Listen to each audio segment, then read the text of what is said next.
Assalamualaikum warahmatullahi wabarakatuh. Selamat pagi pemirsa. Salam teh dan kina. Kita sampaikan ini, kita laporkan ini dari lereng Gunung Tilu di background kita di PPTK Gampung. Ya, kita bersama Pak Sabri, ahli pengolahan teh. Kita tanyakan teh itu bagaimana cara mengolahnya dan tentunya jenis-jenisnya. Nah, ini berbagai macam jenis, mungkin awam tidak tahu kan, Pak? Ya. Ya, ini yang apa? Teh hitam, black tea. Ini terus lagi ini ada teh hijau. Wah, apa bedanya ya kan? Apalagi ini, Pak? Ya, ini teh putih. Ini teh putih, ini pemirsa, ini teh putih. Ada lagi ini teh oolong. Wah, jadi jelaskan Pak Sabri bagaimana pengolahan teh itu menjadi berbagai macam-macam dan apa caranya begitu dan kegunaannya tentunya manfaatnya. Silakan Pak Sabri. Ya, ini Pak, kalau di teh dengan berbagai macam teh ini kan yang membedakan sebenarnya di teknik pengolahannya, Pak. Teknik pengolahannya. Jadi dia teh hijau, dia teh hitam, dia teh oolong. Itu di teknik pengolahannya. Kalau bahan baku bisa sama. Bisa sama. Nah, tetapi masing-masing teh ini juga untuk menggali potensi bahan baku bisa masing-masing bisa spesifik supaya potensi tergali gitu. Ya, masing-masingnya tergali. Jadi nah, kalau teh hitam misalnya itu bisa diambil yang polifenolnya tinggi. Oh, gitu. Kalau polifenol tinggi nanti kan ini oksidasi enzimatisnya itu bisa lebih sempurna lah. Biasanya standarnya kan rasanya strength, seduhan merah, kuning, kemerahan yang paling bagus itu ya. Jadi kalau saya yang paling waktu kecil yang sering saya kenal itu teh hitam, Pak. Teh hitam saya. Iya, rata-rata teh hitam banyak beredar. Nah, terus cara ngolahnya gimana? Pabriknya apa beda itu, Pak? Nah, sebelum ke sana, tadi kan macam-macam teh tadi itu. Secara primer sebenarnya teh itu ada 3, Pak. Oh, gitu, 3. 3 kelompok, 3 kelompok besar gitu ya. Yang pertama itu teh full fermentasi. Teh full fermentasi. Itu contohnya teh hitam. Kenapa full fermentasi? Kalau di Indonesia sekarang itu sudah rata-rata bahasanya itu full oksidasi enzimatis. Oh, full oksidasi. Oksidasi enzimatis. Makanya warnanya hitam gitu.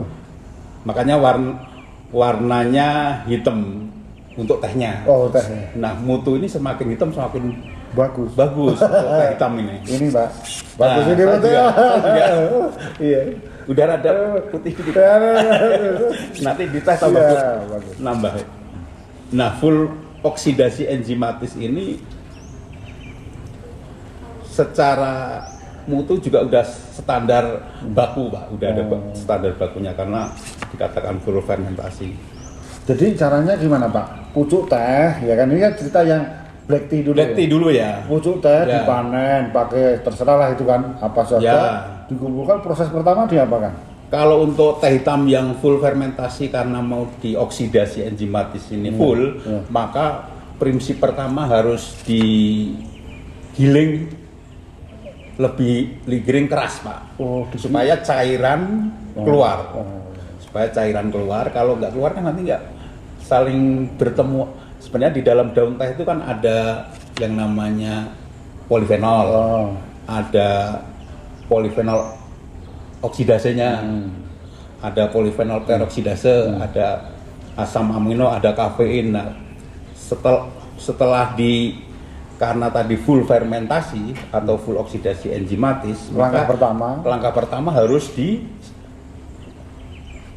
sebelum itu prinsipnya digiling supaya ketemu. Tapi sebelum digiling ini kan perlu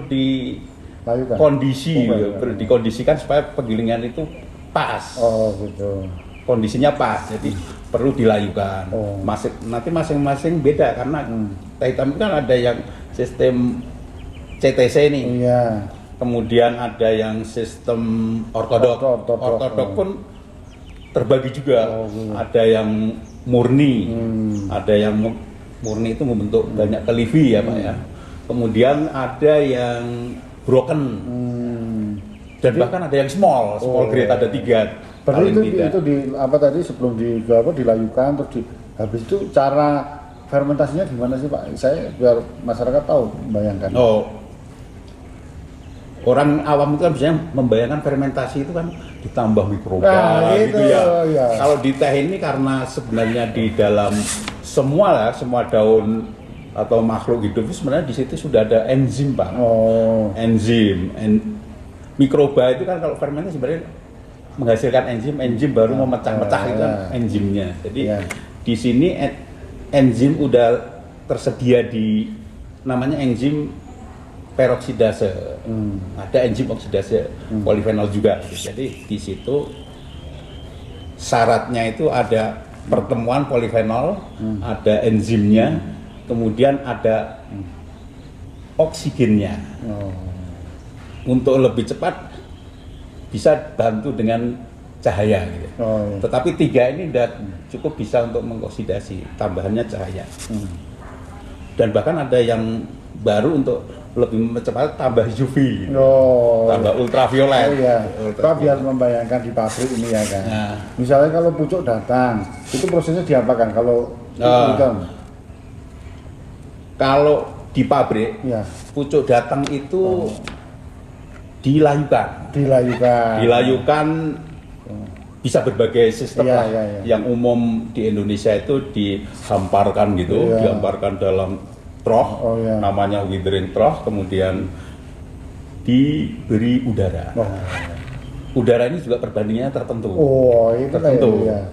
Terus perlu disebut perbandingan tertentu. Jadi 1 kilo itu 18 sampai 21 CFM CFM. Jadi kalau kurang karena nanti akan berpengaruh terhadap, di samping berpengaruh terhadap ketepatan layu, juga kalau kurang udara bisa nggak fresh gitu, nggak jadi brightness gitu rasanya. Setelah dilayukan, Mas, ada yang CTC, ada yang ortodok tadi beda. Ada tingkatannya beda. Itu paling tidak kalau untuk memenuhi pelayuan kimia itu kalau dulu itu 14 jam. Tetapi kadang-kadang kan untuk CTC ini maju. 14 jam itu maju, kadang 10 gitu. Kalau ortodok karena aromanya akan diutamakan itu di 14 jam itu supaya layuannya tepat. Kalau dihitung kasar sih dari bobot misalnya 1 ton, layuannya 3.500. Gitu. Itu kan kalau ortodok. Tapi kalau yang CTC tadi 70 masih 70 dari 1 ton masih 700 kilo. Jadi bedanya gitu. Setelah itu Pak? Setelah itu digiling. Digiling. CTC lebih keras lagi supaya menjadi kayak pelet-pelet kecil gitu. Kalau ortodok juga pertama itu dimemarkan dulu. Kalau penggilingan itu memang tujuan pertama itu memar. Jangan langsung dipotong, hancur. Itu nanti nggak curly namanya kalau di teh hitam. Sebenarnya dua-duanya ini membutuhkan kenampakan curly. Nah, baru setelah digiling itu namanya kalau digiling ortodok itu penggilingan terbuka open top. Itu tujuannya untuk memar dulu. Baru lebih keras. Kemudian ya kalau di teh itu kan di penggilingan itu juga udah ada sortasi Pak. Jadi untuk membentuk mutu fisik yang dimulai dari disortasi basahnya ini. Kalau dikeringnya sih nanti tinggal misah-misahkan. Kalau ini membentuk. Itu berarti proses ada CTC, ada ortodok ya kan Pak. Itulah selesailah dapat teh hitam. Belum. Kan Oh. belum, masih basah nih. Oh, masih basah. Oh ya, gimana? Dioksidasi sampai kalau oksidasi itu indikatornya kalau di fisik ya, di visual itu udah merah tembaga gitu. Oh gitu. Baik CTC ortodoks sama saja merah tembaga gitu. Itu indikator yang mutu yang baik gitu. Nah, nanti baru dari oksidasi enzimatis ini dikeringkan. Oh keren kan. Dikeringkan. Kalau CTC kan prosesnya kontinu, jadi udah diatur waktu ya. di dalam fermenting unit namanya kalau CTC. Kalau di ortodok biasanya masih ada bagi-bagi meja, ada bagi-bagi, bisa bentuk meja, bisa bentuk lantai gitu. Iya. Dulu banyak yang masih di lantai gitu. Oh iya. Sekarang udah karena mungkin ini persyaratan seperti HACCP apa jangan di lantai gitu, maka ditaruh di atas meja. Selesai jadi. Dikeringkan. Setelah dikeringkan ya masing-masing alat itu kadang suhunya berbeda, Pak. Oh gitu. Ada yang fluid bed dryer itu bisa sampai suhu 121 gitu. Terus kalau ada pengering yang rantai atau TSD kalau umum di teh itu sampai 100 cukup gitu. Tapi kalau ada lebih tinggi lagi FBD itu bisa sampai 140. Tapi ring ya, 120 140. Pas Sabri tadi kan intinya udah jadi teh hitam itu kan. Sudah selesai. habis itu disortir. Ya. Kalau teh hitam harus disortir karena kalau enggak jarang yang jualan teh hitam itu campuran kayak teh hijau gitu. Ya. Harus disortir. Ya. Disortir gitu. Jadi grade-grade-nya nanti banyak gitu. Oh gitu. Cukup banyak grade teh. Terus kalau itu oke lah, selesai lah Pak. Selesai. Biar nanti waktunya cukup untuk belajar kayak gini ya. Terus yang paling deket olong ini, olong apa ini? Nah, ini tadi contoh yang full ya Pak. Iya. Sekarang yang kedua itu Gitu. teh yang semi fermentasi. Oh gitu. Atau disebut partial fermented kalau kita. Itu contohnya teh ulong. Teh ulong ini. Nah, ini juga green ulong, red ulong gitu. Variasinya banyak banget. Ya. Dan nah inilah teh yang variasi ini malah banyak bisa dimanfaatkan, misalnya petani kecil mau skala sekilo juga bisa nih. Untuk ulong ini variasinya cukup tinggi kapasitasnya. Semi fermented. Letaknya semi di mana Pak dari rangkaian itu tadi? Letaknya semi. Iya.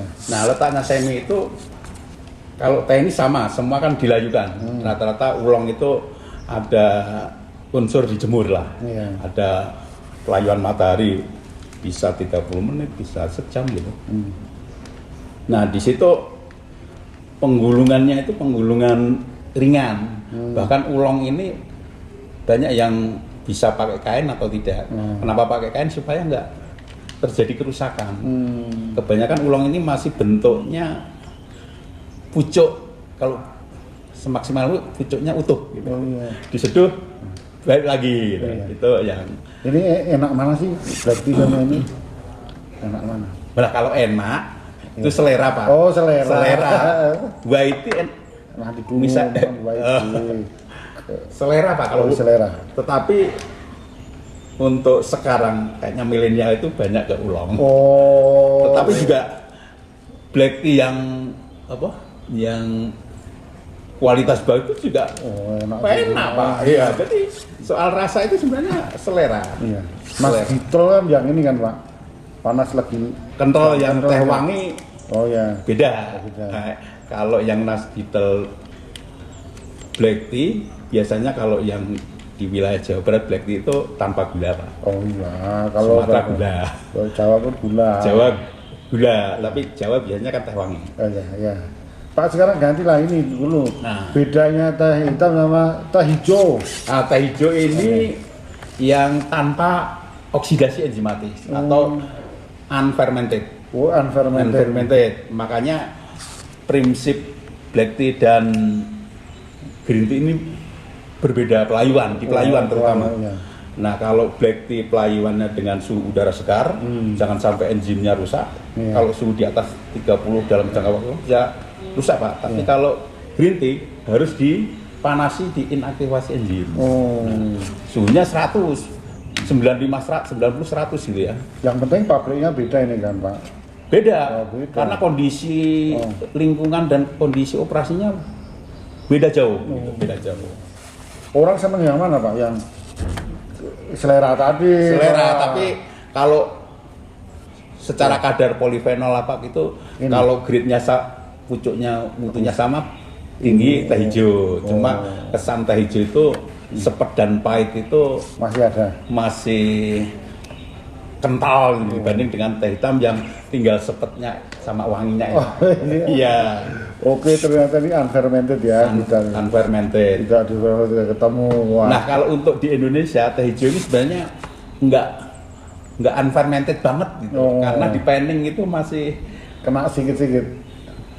ada yang teroksidasi enzimatis iya. ternyata gitu. Makanya kuning masih hasilnya kuning, kekuningan. ya. Kalau yang fermentasi full itu rata-rata hijau Pak, sebenarnya sudah hijau kekuningan gitu, bukan kuning kehijauan. Iya. Berikutnya, tadi kan warnanya hitam, hijau, putih. Lagi ini gimana ini Pak mengolahnya? Nah, ini sebagai varian teh semi fermentasi Pak. Tetapi kalau teh putih ini semi fermentasinya sangat sedikit. Oh. Jangan sampai lebih dari setengahnya. Bahkan ini kalau bisa itu karena sedikit, kalau teknologinya masing-masing rahasia sendiri-sendiri Pak. Oh iya. Nah, di PPTK juga punya formula pengolahannya. Ya, pokoknya inti besarnya kan Pak, ini full fermented. Ya. Ini semi. Ini unfermented. Ini semi juga. Semi tetapi sedikit gitu. Ya. Ulang tadi, variasi Iya. ulang tadi Pak. Karena ada juga yang punya white tea, beberapa perusahaan juga oksidasinya kayaknya tinggi juga karena ditandai Pak. Oksidasi yang teh putih ini ditandai dengan warna S2 ampas. Itu kelihatan nanti kalau semakin kuning semakin oksidasinya sedikit semakin bagus. Iya. Kita lihat semakin aroma itu semakin bagus gitu. Kemarin saya kira kalau ini semakin kuning semakin bagus kukira. Nah ya, semakin bagus. Oh gitu. Bukan semakin coklat yang semakin coklat kemerahan yang nggak bagus. Oh gitu. Itu semakin kalau kuning bagus. Kalau udah mengarah ke merah ke coklat ya banyak kata hitam gitu. Wah. Iya. Ya, penting kita udah paham lah kita mau pilih yang mana teh yang akan kita produksi dan kita dimanfaatkan tentunya. Sekarang coba yang ini yang sudah kita teh ini ya. Kita seduh. Teh putih di sini. Oh iya. Gimana caranya? Nah, kalau nyeduh teh putih ini sebenarnya paling disarankan ya, itu cukup 5 menit saja. Jadi setelah 5 menit tuangkan dulu, jangan dibiarkan di sini berjam-jam. Kalau saya sehari. Nah, nanti baru tambahin lagi Pak. Seduh pertama, kedua, ketiga gitu, supaya aroma dan warna seduhan itu kalau ini seharian juga pahit juga kok pahit. Rasa strengnya masuk juga gitu. Ya, oke. Ini cukup 5 menit jika air mendidih. Tetapi kalau airnya misalnya 80 ya 10 menit, bisa 10 menit gitu karena kalau ini beda lagi nanti cara nyeduhnya. Beda. Nah, nanti kita bahas lain waktu. Cara menyeduhnya ya Mak. Ini boleh diminum belum? Boleh Pak. Katanya 5 menit. 5 menit di sini tadi. Tadi sebenarnya ya. Jadi diminum hangat-hangat di bawah suhu 60. Kalau untuk tea testing di bawah suhu 60 Pak. Oh gitu ya. Ya. Jadi